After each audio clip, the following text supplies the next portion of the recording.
Gavin Froehlich.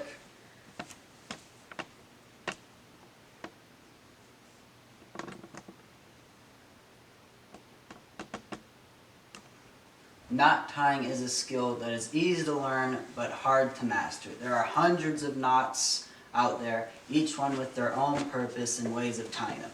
And while I can't teach you all of the knots, I can teach you some of the ones that I found most useful throughout my 10+ years in scouting. The first knot I'm going to show you is the square knot, which is used for tying two ropes of relatively equal length together to create one single large rope.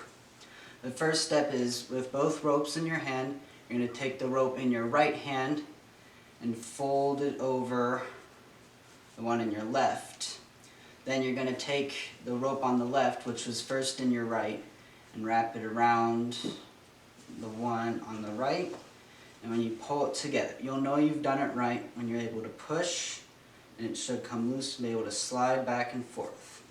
And when you pull it tight, you now have one singular long rope, and no matter how much tension you put on each end, it will not come loose.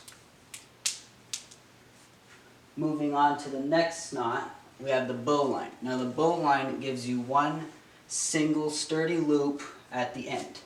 This is most commonly used in boating, where boaters will tie their boat to the dock so they don't float away. For this knot, you will want to tie it around whatever object you want the knot to be around. For this example, I will be tying it around myself. Now first, what you're going to want to do is you're going to want to have it where the rope in your left hand is much longer than the rope in your right hand. And what you're going to do is you're going to take the rope in your right hand, go over and under the rope on the left, and you're going to be in an awkward position, but don't worry, this means that you're doing it right. You're then going to take the rope in your right hand, wrap it around the left rope, and then finally you're going to pull it through the hole that your wrist had made. And when you pull it tight, the knot should tighten and you will have a completed bowline. And if I were to lean back, this knot would hold. So this knot can also be referred to as the rescuer's knot, because if you were in a situation where you would need to be picked up by a helicopter and they were to drop the rope, you would tie a bowline around you, and then when they were pulling you up, it would keep you tight and sturdy no matter how heavy you were. Moving on, we have the taut line, which is similar to the bowline, but is a bit less sturdy, but you have an adjustable loop instead. Now first, what you're going to want to do is you're going to need to tie it around an object. You're going to wrap it around, and then you're going to wrap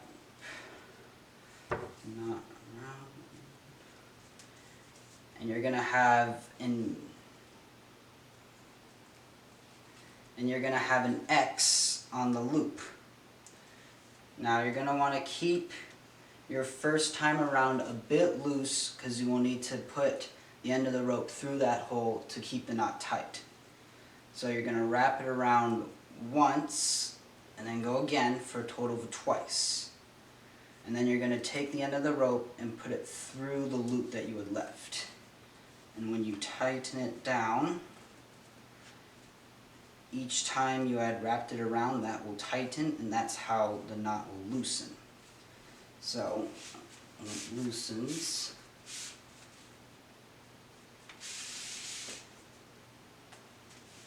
now you would use this knot instead of the bowline if you were working with an object that you would constantly need to adjust.